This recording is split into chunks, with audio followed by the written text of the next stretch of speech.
Hello and welcome to Japan Expert Insights and our discussion series on geopolitics in the Indo-Pacific and Japan's role in the region. Every second Monday, Dr. Stephen Nagy, Senior Associate Professor at the Department of Politics and International Studies at the International Christian University in Tokyo, and host Maya Matsuoka host a discussion on the latest developments, new challenges, and shifts in the geopolitics of the Indo-Pacific region. In this podcast, we welcome comments, questions, and opinions, so if you haven't done so yet, join us next time.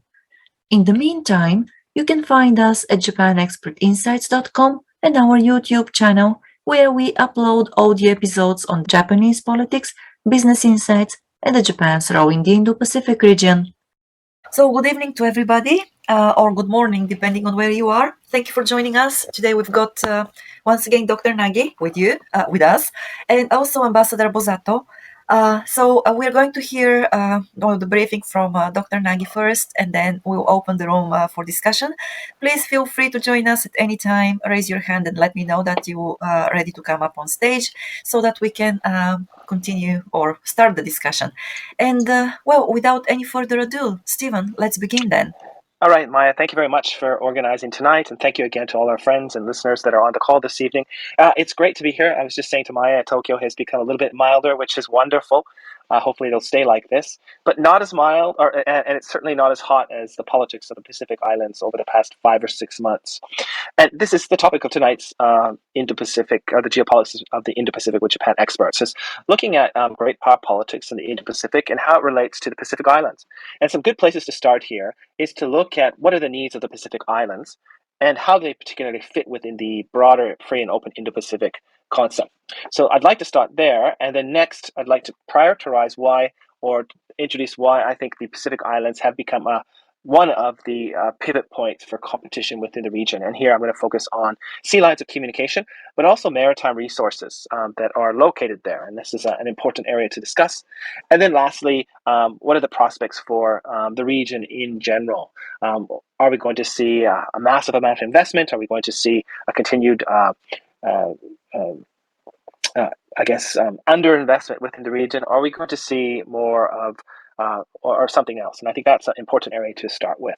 So let's think about the Pacific Islands, first of all, from the standpoint of the Pacific Islands. What's important for these countries, and how are these countries going to how are they thinking about their own region and the Indo-Pacific at large? And this is really easy.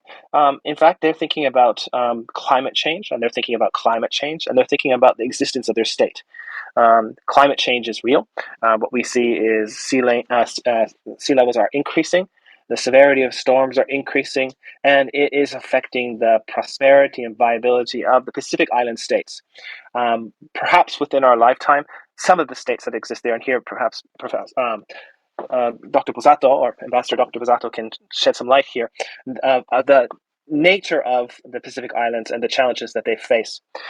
Aside from the existential threat of climate change that all of them are facing, or most of them are facing, I think it's also important for us to be thinking about the development side of where the Pacific Islands are and where they want to be.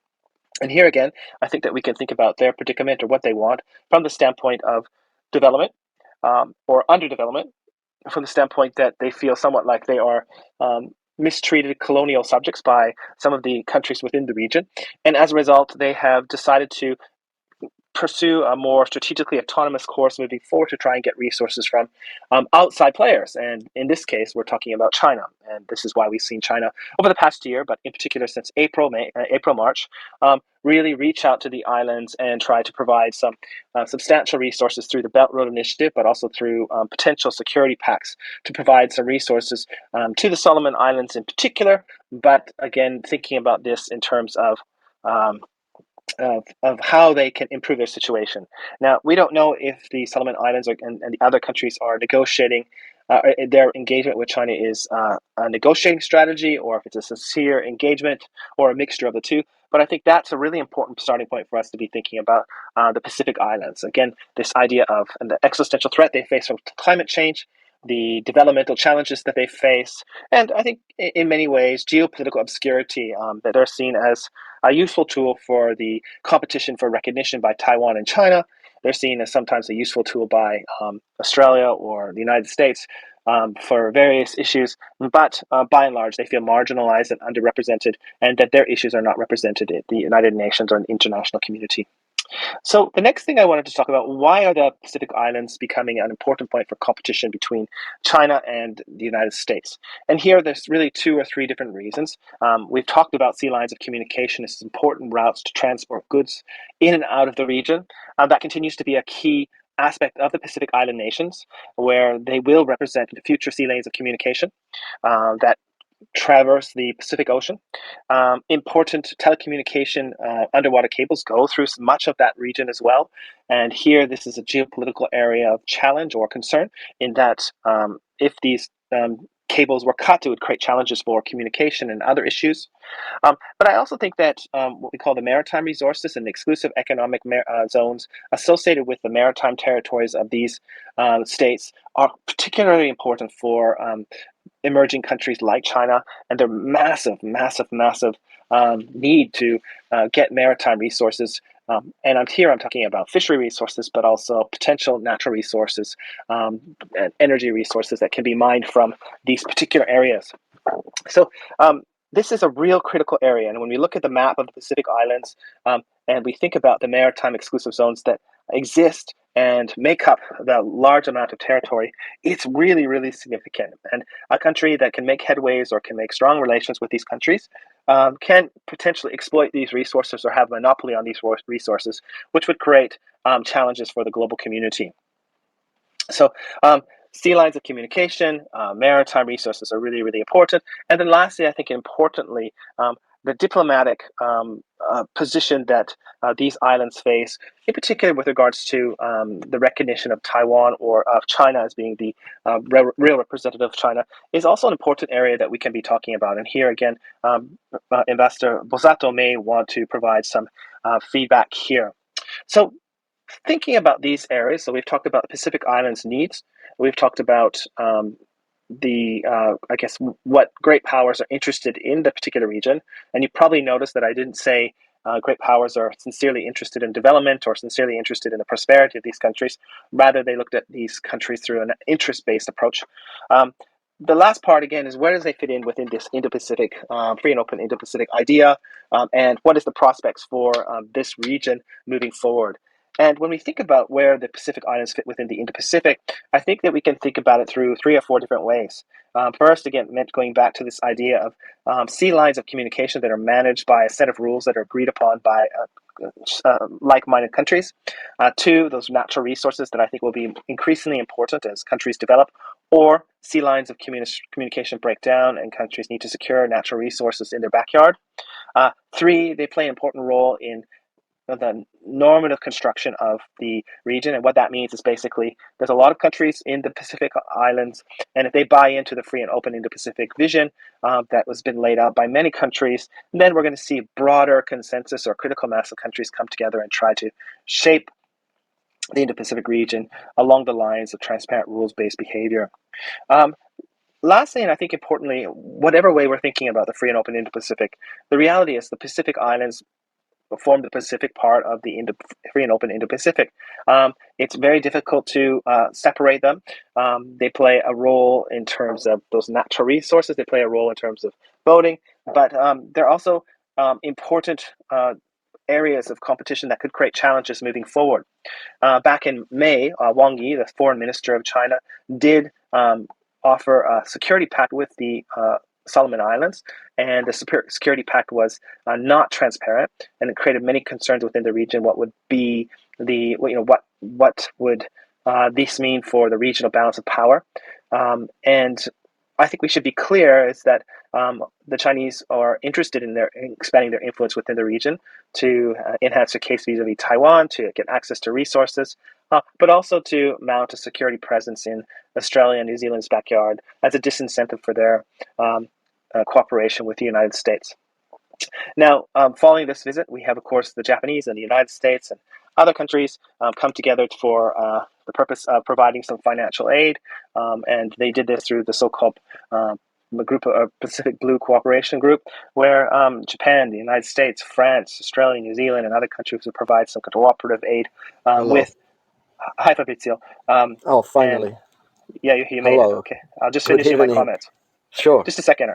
And Give- so this is really important for us to be thinking about um, China's position within the region, and they would like to enhance their security presence to disincentivize Australia and New Zealand to cooperate with the United States on issues pertaining to China. So the Pacific Islands is definitely going to be an area of extreme competition. It's an area of exploitation, and the Pacific Islands have an opportunity, depending on how they play this game, to get more resources from many players, and this resources could potentially enhance their own development.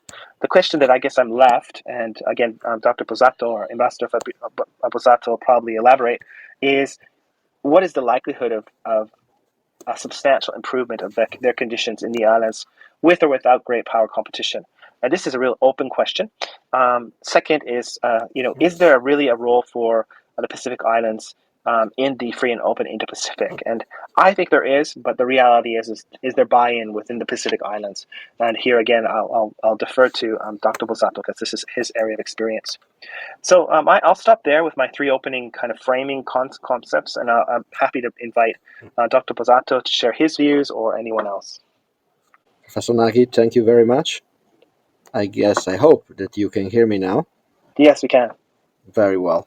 I greatly enjoyed your overview of the regional geopolitics, which really conveyed the big picture of the Pacific Islands region. Now I'll try to, offer some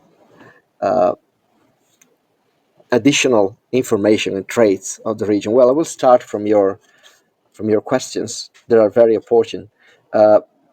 I'm particularly intrigued by the second one. Is there a role in the free and open Indo-Pacific for the Pacific Island states? Actually, I should say states and territories, because the region is one where some colonial legacies still endure. There are territories controlled by France, like New Caledonia, French Polynesia, Wallis and Futuna. There are in Micronesia territories like the island of Guam, which hosts an important military base, and the Commonwealth of the Northern Mariana Islands that are under control of the United States. There is a territory in Polynesia, which is the American Samoa, and there are three island states in Micronesia, which have a compact of free association with the United States. It means that the United States is in charge of their defense policy. Now, we have to understand that it is a huge region and very diverse. Even though the Pacific Island nations, in terms of land, are very small, they control huge exclusive economic zones. For example, the exclusive economic zone of Kiribati is bigger than that of India, and the region stretches from littoral Southeast Asia to the very center of the Pacific Ocean. And as you very correctly, very aptly observed, it lies along and across the sea lines of communications between, especially those between the U.S. and Asia, and Australia, New Zealand, and Asia. This characteristic alone make the region strategically relevant. So, my short answer to your question is that there must be a role, a place for the Pacific Islands in the free and open Indo-Pacific. And this is something that is understood very well by the US and the Western Alliance states, that over the last decade have been paying increasingly more attention to the region after 2 decades of geopolitical neglect. This return of focus on the region is mainly due to China's spectacular expansion in the region. China, in little more than 20 years, was able to transform in regional identity from being a marginal partner of the Pacific Islands, to a dominant partners in terms of aid provision and also provision of infrastructures. This China's economic and diplomatic proactivity took the Western powers, which are also called the established partners or long-time traditional partners of the Pacific, off guard. Therefore, the U.S., Australia, and some of its their allies like Japan, the UK, New Zealand, of course, have tried to re-engage with the region and step up their presence and influence in the Pacific Islands. In fact, last June, the US, together with Australia, New Zealand, Japan, and the United Kingdom, have also announced the creation of an informal mechanism called the Partners in Blue Pacific, which is, well, declaratorily aimed at enhancing cooperation with the Pacific Island states and elevate Pacific regionalism and forge stronger ties with the Pacific Island Forum, which is the main regional organization, political organization of the region. The problem is that this kind of regional initiative is not originally designed and neither accepted by the Pacific Island countries that generally tend to see it as a new neo-colonial initiative by the traditional metropolitan powers. Fitting the partisan Blue Pacific strategy into the region's own vision is quite problematic. China seems undeterred by the Western powers' new and renewed effort toward the region, and so China continues to engage the Pacific Islands multilaterally and bilaterally. Multilaterally, for example, China was able to offer a comprehensive strategic partnership to 10 Pacific Island nations. They didn't succeed this time, but they may in the future. When it comes to the bilateral dimension, China was able to very successfully create partnerships initially with Fiji and then also with other Melanesian states like Papua New Guinea. But the most disruptive from the point of view of the West case is China's inking of a security pact with the Solomon Islands earlier this year. It's a pact that was presented by the Prime Minister of Solomon Islands as a treaty. Its content is not public, but there was a leaked version from the Solomon Islands. So we know that the Security Pact is multidimensional, but mainly it creates a security link which is also military, in the sense that Chinese naval units will be allowed to regularly call at Solomon Islands port, while we can see that just last week a U.S. Coast Guard cutter was denied port call in Honiara, and the Solomon Islands capital. And that's very concerning for Washington and Canberra. In particular, Canberra greatly fears the prospect of China establishing a naval base, a naval outpost in the Solomon Islands. The Solomon Islands are geostrategically speaking, at the gate of Australia, and from the Solomon Island, China will be able to longitudinally and latitudinally cut the sea lanes of communication connecting Australia with the US and Asia. Then, when it comes to your first question, if the Pacific Island nations can actually successfully manage their regional order, well, there are several challenges and obstacles on the table. It's not easy anymore for the Pacific Island states to work as a cohesively and harmoniously as a region. There are different interests which have emerged and have caused the Pacific Island Forum to become increasingly ineffective. Uh, this year, one of the 18 members of the forum, Kiribati, which in 2019 switched recognition from Taiwan to China, has left the forum.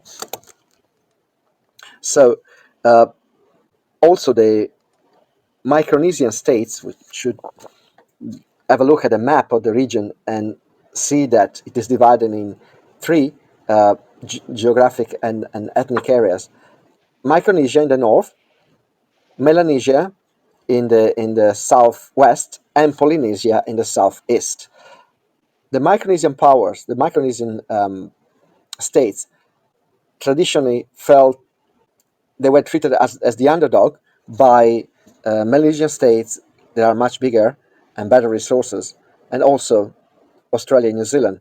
So they even invented the possibility of leaving the Pacific Island Forum and created a Micronesian Forum. Then the geopolitical rivalry that is played in the region is another serious obstacle for the Pacific Island nations to work together. There are nonetheless some visions and narratives on which the Pacific Island nations can agree. The most consequential one is that of the Blue Pacific or the Blue Continent. All Pacific Island nations are aware of the challenges that the climate crisis is, the existential problem that the climate crisis represents, and so they are taking action. They are coming together as a region to address the problems. Unfortunately, they don't have the resources to effectively act on climate change and the climate crisis alone. They need support from well-intended partners. Unfortunately, their potential partners are playing a different game, uh, especially when it comes to the West China competition for influence and access in the region. Individually, Pacific Island nations are playing the small state game, trying to leverage one competitor against the other in order to extract more aid, resources, and staying geopolitically relevant. But this kind of tactic is actually disruptive of the regional order and probably just grants benefits in the short term. Then I don't know if I have more time. Please feel free to stop me anytime Maya you. is the boss, Ambassador. Okay. Oh, please go on. Yes, Okay. please finish. Very well. So because Professor Nagy mentioned the existential threat that the Pacific Island nations are facing, which is a climate crisis, I will just say that the region is facing six climate fragility risk clusters. The first is that of climate displacement and migration, when people are forced to leave their homes because of the effects of climate change. And those people are being displaced either internally, which is within Pacific Island states, or externally. And the problem of the so-called climate refugees will become more and more pressing in the future. Then the climate crisis is also having an impact on ocean economy in terms of fisheries, of tourism, or all the economic activities that are connected to the ocean. Then climate change is also worsening the health, food, water, and overall human security in the region, then natural disasters are becoming more frequent due to the climate change. And there's also a the possibility that the the crisis, the permanent crisis situation caused by climate change, could favor the penetration in the region of transnational organized crime. One of the drug routes of the in the Pacific, in the broader Asia Pacific, actually traverses the Pacific Islands region, and drug trafficking has become an emergency in some island states like Fiji. Then we should resist the temptation of characterizing the Pacific Island nations, the Pacific Islands region, as only as vulnerable, as needy of help and assistance. It is also a place of resilience in terms of both in terms of its resources. It is rich in ocean resources, from fisheries to seabed minerals. So it has the resource base to perform well, and also it is resilient in terms of population and culture. I often call the Pacific Islands spiritual superpowers because they traditional culture and lifestyle are an amazing source of resilience for the local population. The problem is that those local communities should be organized in order to effectively contribute to their nation's economic and social development. Well, in conclusion, we can say that the Pacific Islands are strategically relevant, and it will be even more the case in the future. Geopolitically hot, because it's one of the theaters of the competition between China and the West, and geographically central. We tend to see, many people tend to see the Pacific Islands as a periphery. No, if we look at the map of Asia Pacific, but even Indo-Pacific, they are at the center of the region because the region is ocean centric. So it's one of the quadrants in which the future of humanity will be determined. As such, they shouldn't be overlooked, they shouldn't be belittled. On the contrary, they should be valued, and the great powers that are competing in the region, should better understand that the only way to secure the friendship and the support of the Pacific Islands and the Pacific Islanders is to start cooperating with them in the areas that are important to them. The Pacific Islanders do not particularly care about the fight for prominence between the West and China. What they care about is that those powers help them to have a future. And I'll stop here, and I'll thank you for your attention and patience. Thank you, Ambassador Bosato. Just for everybody's understanding, Ambassador Bosato is a non-resident ambassador for Nauru, for the Order of Malta. So if you'd like a little bit more information, I encourage you to look at his website, but he specializes in the Pacific Islands. Maya, I'll let you go from here. Yes, thank you very much, Ambassador. Thank you, Stephen. And yes, while I was listening to both of you, and I also, before the room, I did a little bit of research, and I realized that the region is really huge, and it is very difficult to compare to any other region in terms of territory. So, and you mentioned that, of course, the Pacific Islands, they don't care about the battles the superpowers have in other parts of the world.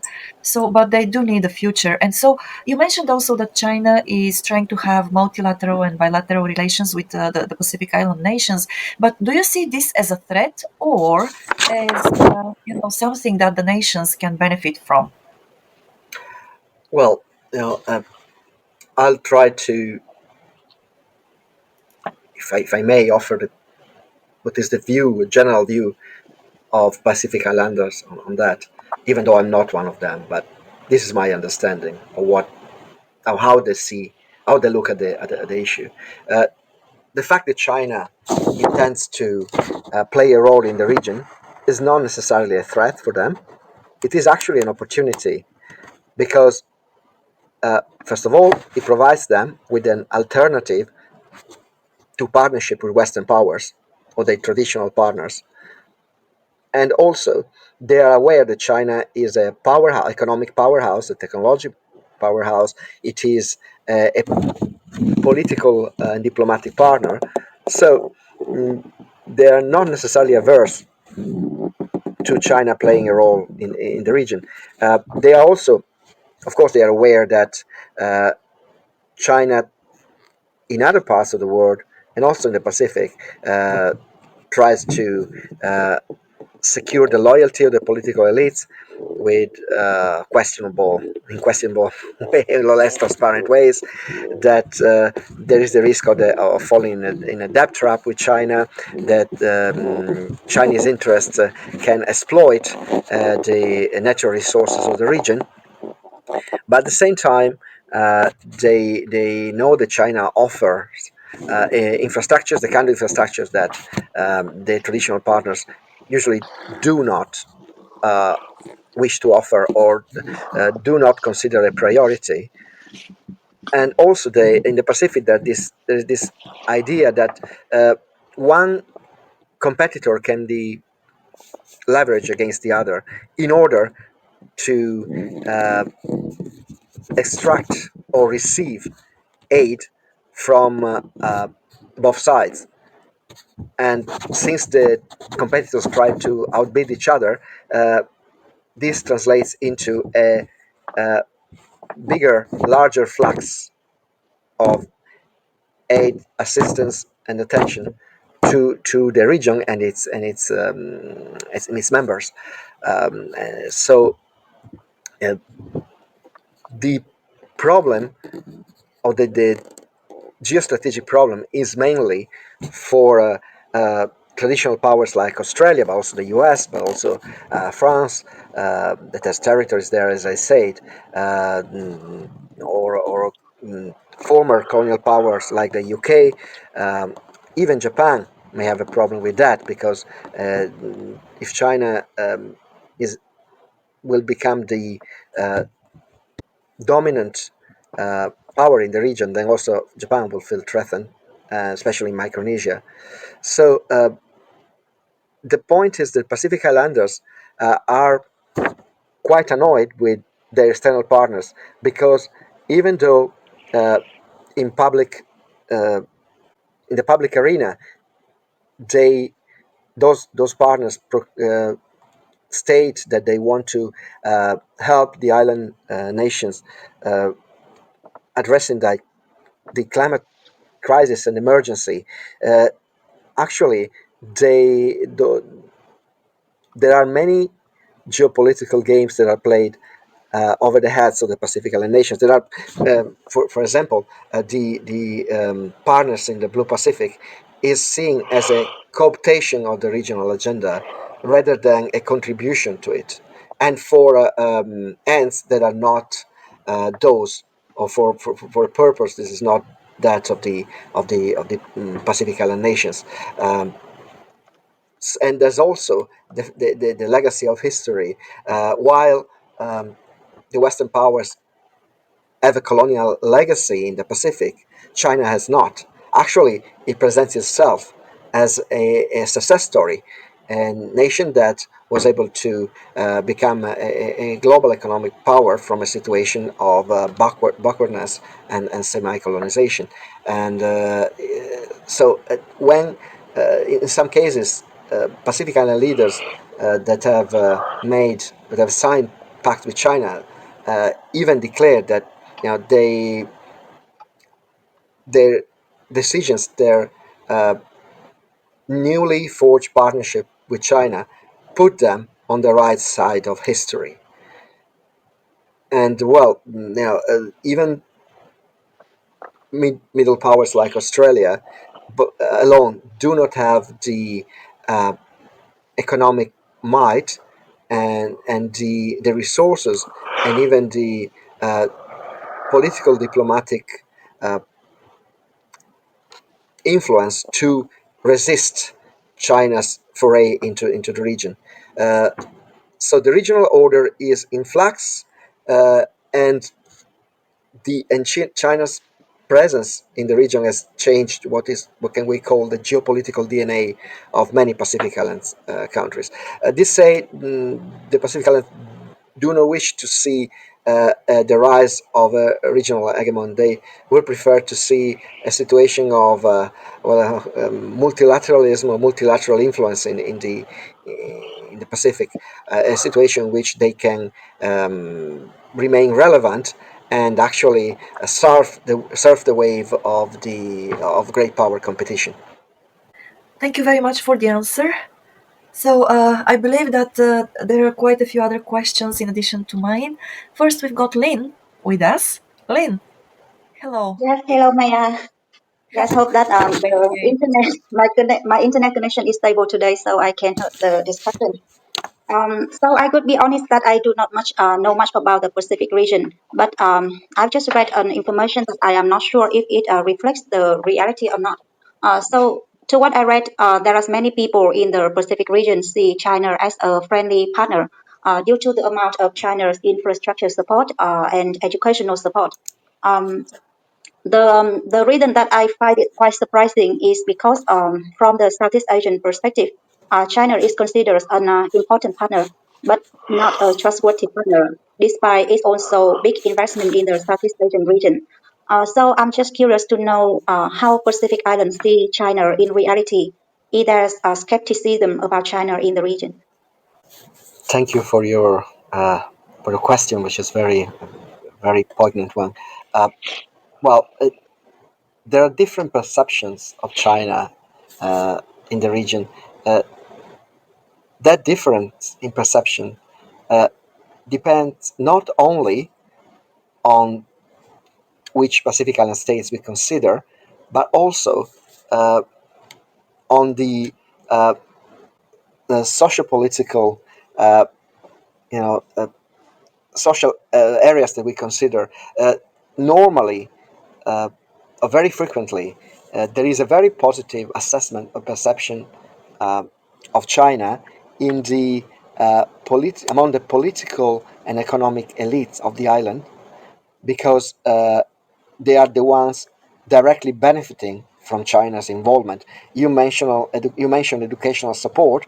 For example, the children of the political economic elites or bureaucratic elites are those who are normally awarded scholarships to go and study in China.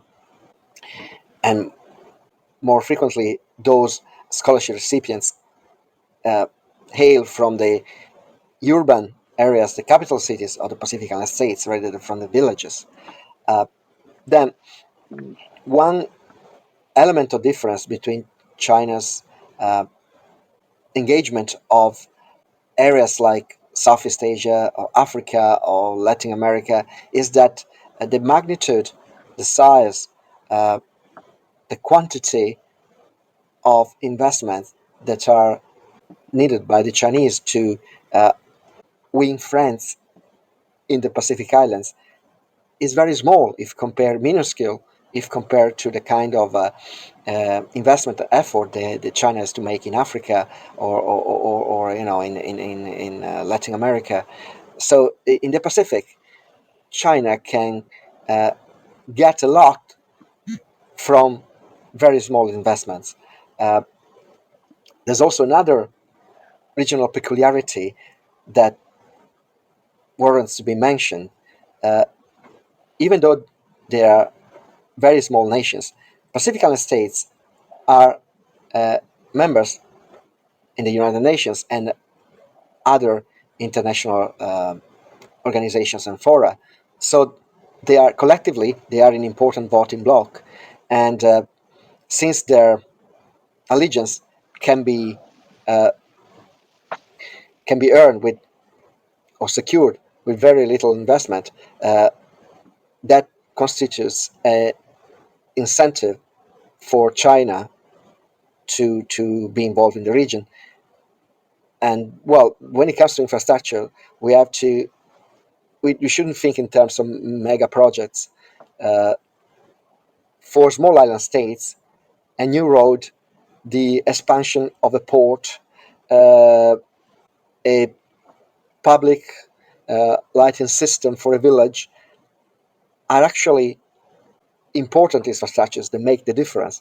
So China is an infrastructure provider in the region, not only on a medium scale, but also at micro level. Of course, there are big infrastructure, big Chinese projects, like especially in countries they have a relatively big land area like Papua New Guinea. But uh, let's consider the Solomon Islands, for example. China is building more than 100 towers for Wi-Fi in the Solomons. In absolute terms, that's not a huge investment, but it has a great impact in that country, and also positions China as a internet provider or a network manager for the future, and that it is the case also in other countries that have become closer to China in the past decade. Yes, thank you. So can I ask the next question? So to my understanding, Pacific Islands' major concerns are more about survival things, real concerns like day-to-day things due to climate change impact. So I'm wondering there are if there are any concern, there are any big concerns in Pacific Islands about China's human rights issue or China's maritime aggression in the South China Sea or in the Taiwan Strait. I mean that it has much literacy about this kind of information in the region. Very well. Well, now a large percentage of Pacific Islanders have access to the World Wide Web. They can easily get information about the outer world. I believe the main point is some of the issues you mentioned are not are regarded as not directly relevant to the island communities. Well, when it comes to Taiwan, well, there's still four Pacific Island countries that give diplomatic recognition to Taiwan, that are Tuvalu, Palau, Nauru, and the Marshall Islands. But the number of Pacific Island states recognizing Taiwan has been decreasing over the past 10 years. So the China-Taiwan rivalry of the cross-strait situation is relevant to some Pacific Island states. It was the case also the Solomon Islands and Kiribati that switched allegiance in 2019. But other issues like for example the South China Sea or the crisis situation in distant parts of the world are not so relevant, because as you emphasize, the priority is survival. And if China is able to provide much needed infrastructure, or provide education, or offer some economic benefits to the islands, then many people are quite happy. Then there is certain level of awareness that China can also be a predatory partner, and it has the biggest fishing fleet in the Pacific, and while the Pacific Island countries are not able to effectively monitor their huge exclusive economic zones, and so China is a risk, but also is an opportunity for Pacific Islands regions. And the problem is that of the traditional partners' credibility. To be clear, the Pacific Island nations as receiving keeps receiving most of the major part of development assistance from the traditional partners like Australia or Japan or New Zealand, especially if you look at that kind of at the combined figures.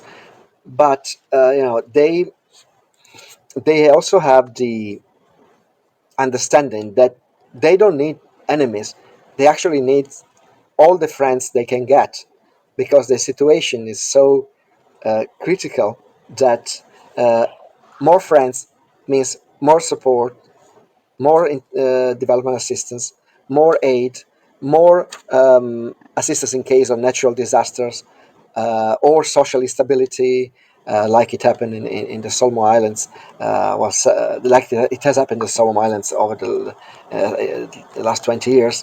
And so when asked to make a radical choice between China and the West, they simply prefer not to choose, and to convey to their partners that it's not fair to ask them to choose one or the other.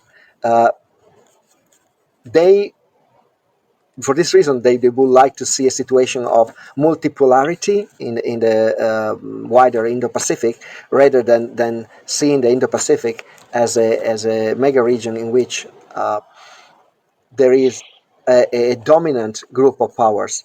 Now, in order to surf a wave, you must have the wave, and multilateral geopolitics and multilateral regional order makes waves that you can surf. Yes, thank you Thank very you. much.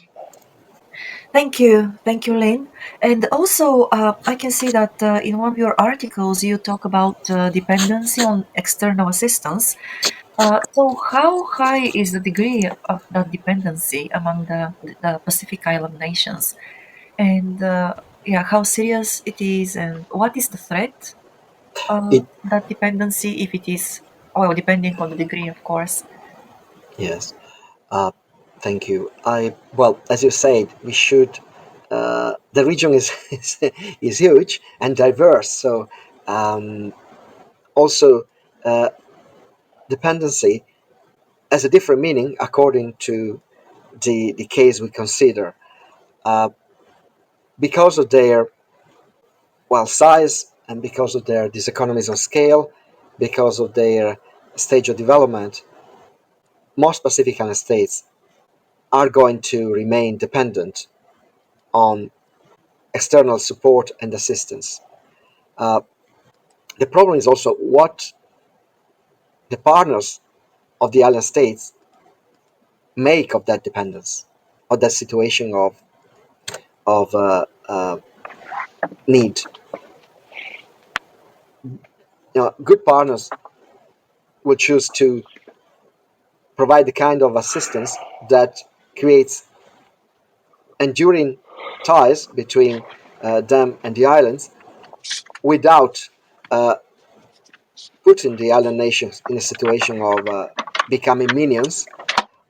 While there are cases of bad dependency, like for example the uh, loans that China has been very liberally granting, according to some Pacific Island states, uh, and put them in a or pushing them in a situation of that trap, from which they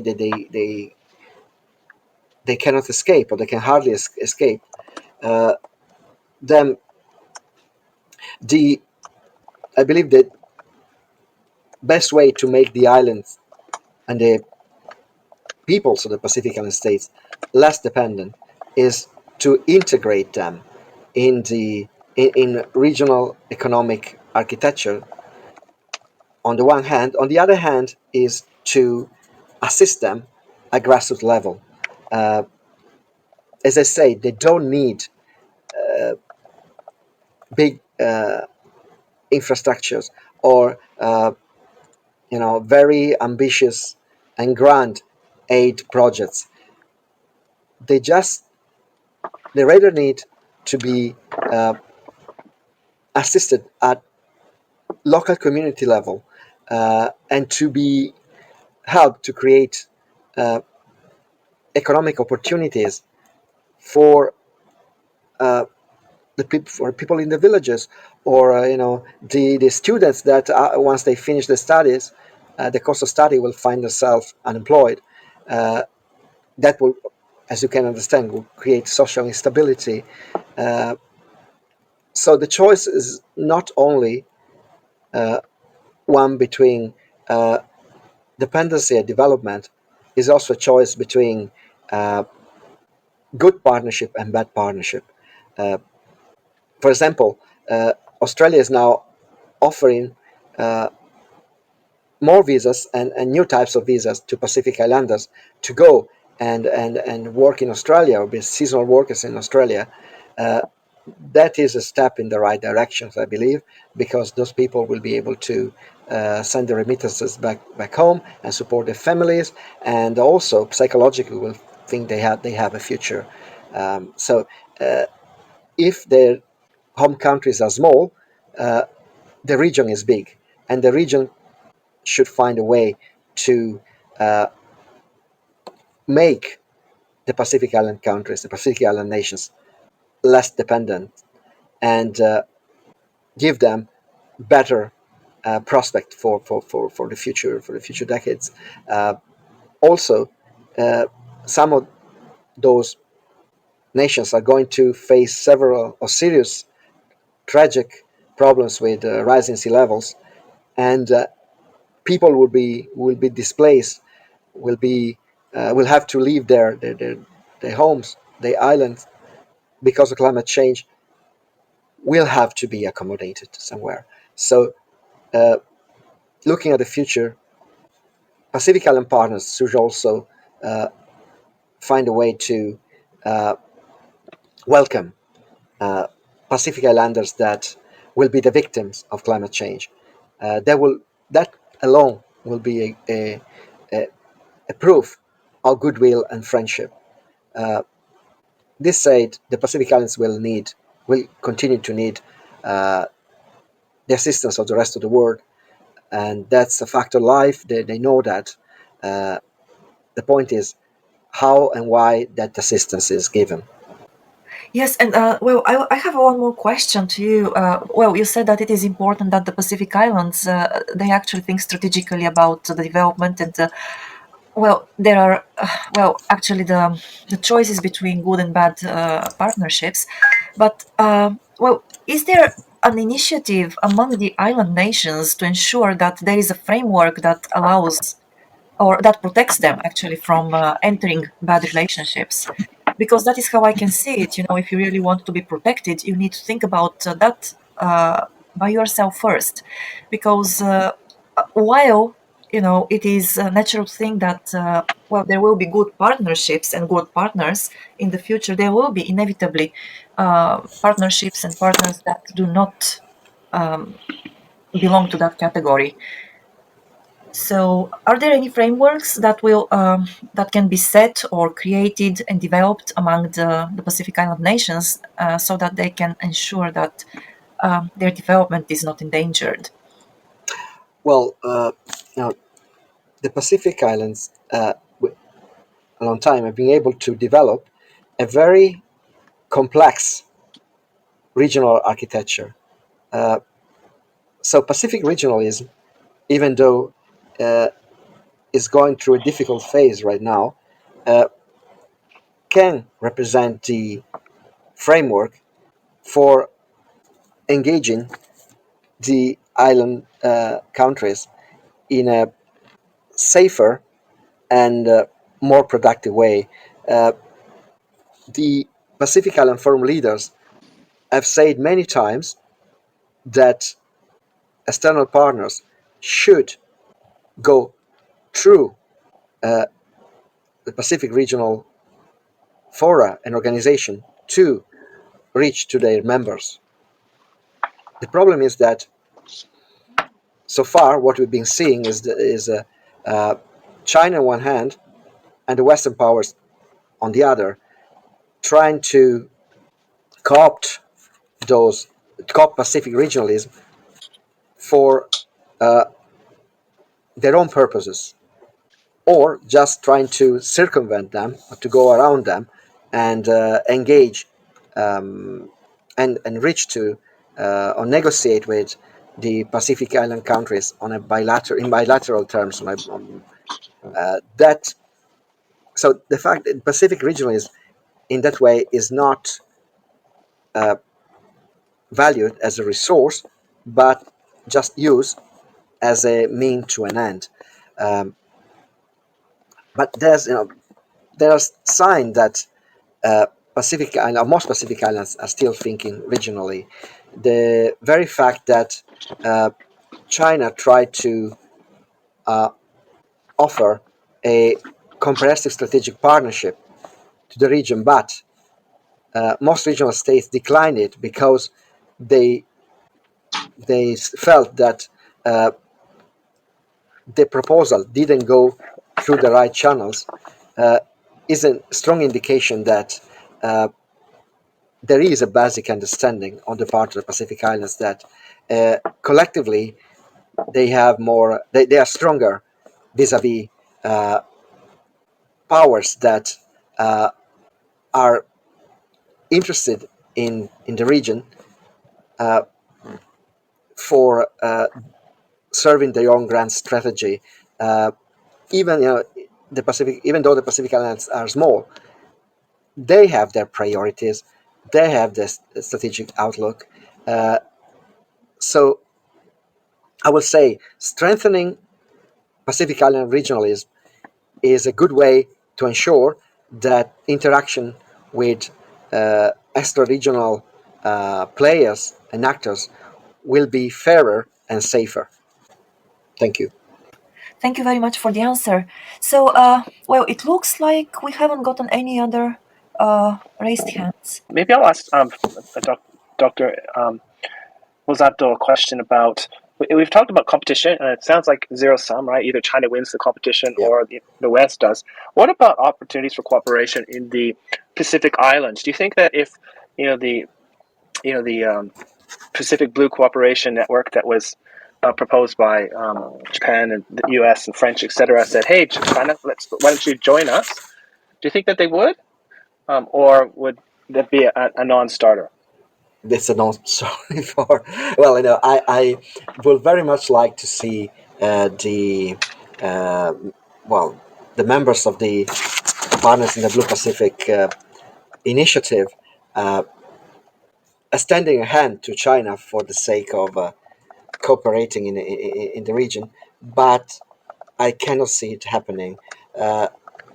Actually, as many observers in the Pacific say, noted the partners in the Blue Pacific appears to be a iteration of previous initiatives aimed at containing and cordon sanitaire in China of the region. So, in other words, is seeing it is seen as an initiative not primarily not for the region but against China. It's a good thing that the U.S., Australia, New Zealand, Japan, and the United Kingdom are willing to coordinate in order to be more present in the region and have a major impact in the insular Pacific. But both the driver and the aim are containing China. And China on its part is certainly not willing to join hands with the traditional partners of the Pacific. So what you're saying, it's an inclusive grouping, and China's excluding itself at the same time. Yes, that's a very good way to put it. You know, even there have been cases in the past decade in which China actually decided to have some or to be involved in trilateral cooperation with Western power. For instance, in the Cook Islands, where China, Australia, and the government of the Cook Islands carried out a water management project, or in Papua New Guinea, where China again partnered with mainly with Australia and the government of Papua New Guinea to combat malaria. There are some precedents, but they are quite isolated cases. There's not a trend toward uh, China-West cooperation in the region, and that's one of the big problems that makes the regional situation uh, so unstable. Actually, an effort to socialize China on the part of the Western powers, and the willingness to be socialized on Beijing's side would really stabilize the region and offer great development opportunities to Pacific Islanders. It's just that everybody seems to be in the region for their own agendas and strategic uh, aims and goals. It's now the region is still seen as a sort of chessboard where the Pacific Island states are merely pawns, and the big players are external powers. Um, in this situation, I cannot and I will not blame the Pacific Island nations for trying to stay afloat, even geopolitically speaking, and secure as much assistance as they can from all their partners, including China. It's a really interesting point, because I think the Chinese have talked a lot about win-win cooperation and their community of common destiny, but then there's this opportunity to jointly develop, or at least say, hey, let's work together. If it's all about development and infrastructure and improving the common prosperity of mankind, why don't we work together? But then you're saying again, China excludes itself, and the so-called Western countries are excluding themselves. So it's an interesting state, and it really does demonstrate, I guess, the hollowness of the rhetoric that we hear from both sides. Yes, I agree, and it's a rhetoric that sometimes mimic the mimic regional narratives and visions. Uh, it's not a chance that there's this the expression or the terms blue and Pacific or blue Pacific in the name of the new mechanism or informal mechanisms and initiatives. That is a clear reference to the blue Pacific vision, the blue continent vision of developed by the Pacific Islanders. But it's an effort. Actually a tactic to co-opt that vision, to appropriate it and use it for goals that are not those of the Pacific Islanders. Well, the same could be said about China. That committed mutual destiny and a win-win, etc., etc. But at the end of the day, is to making roads in the region and as you say,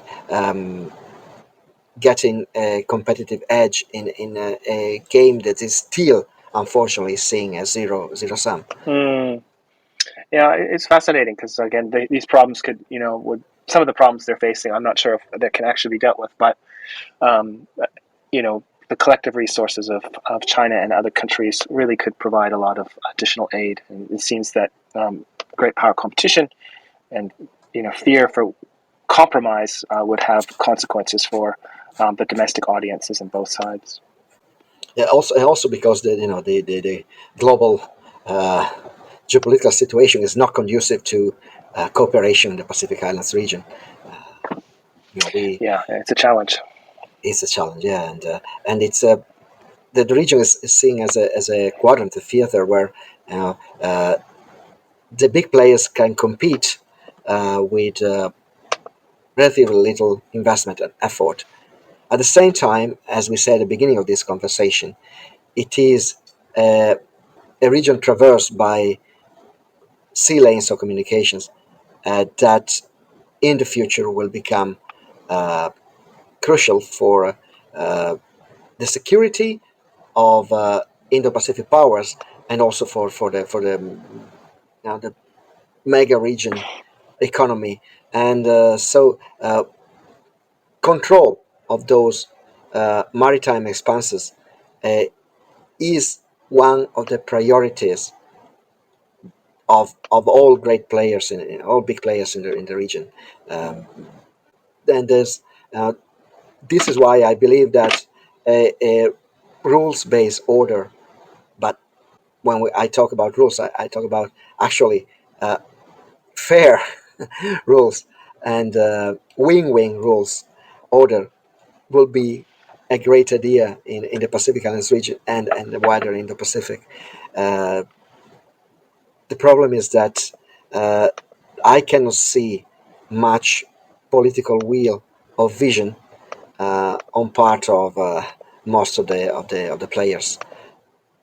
Yeah, we've really come down from the mountain.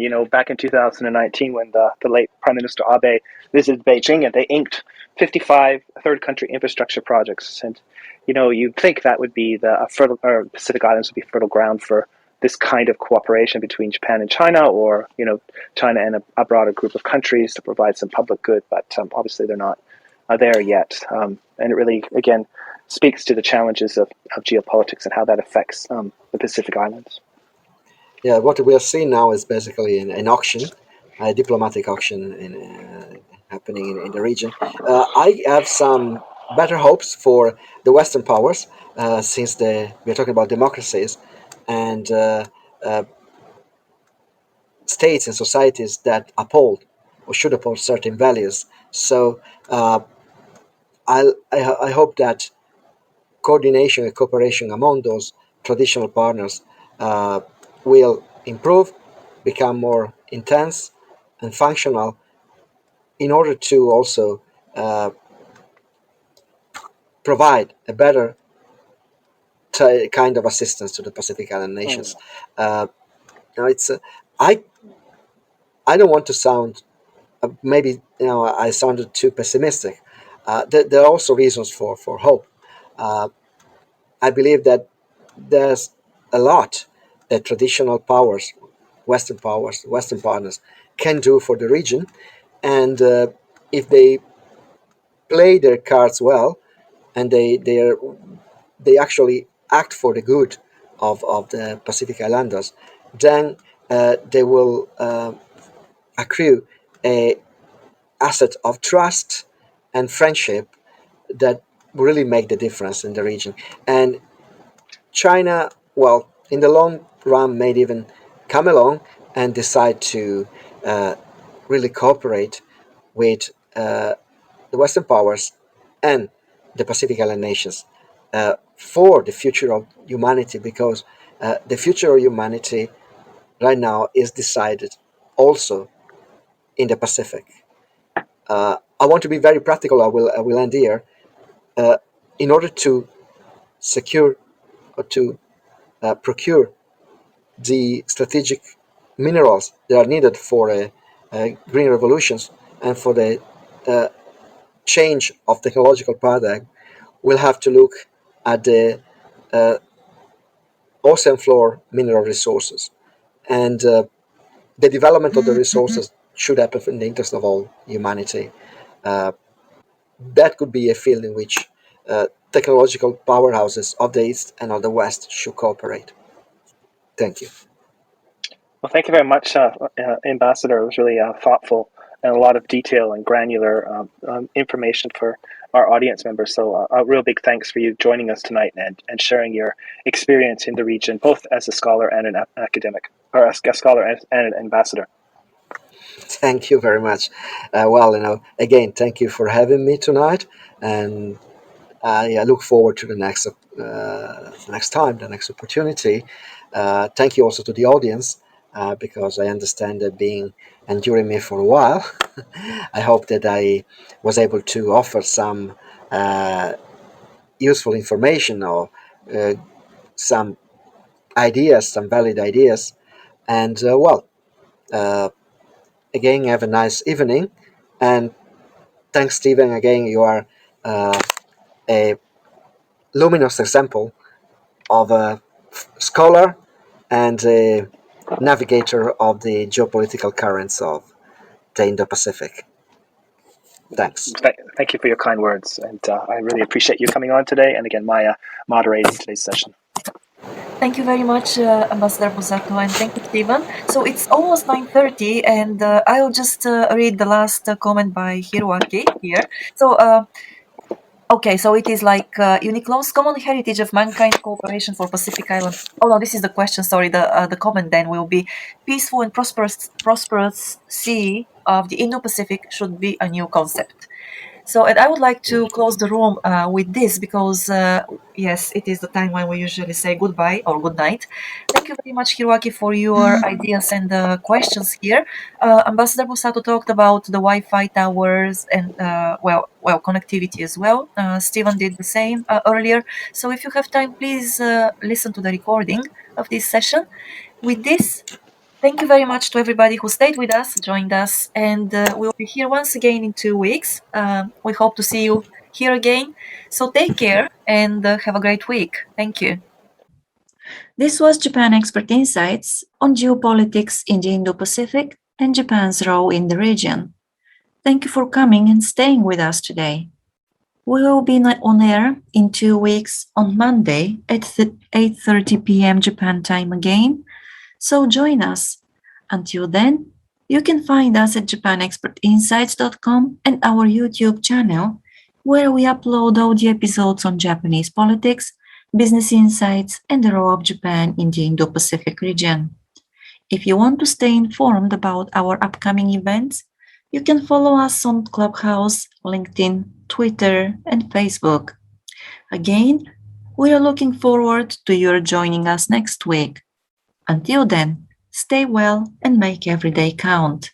See you.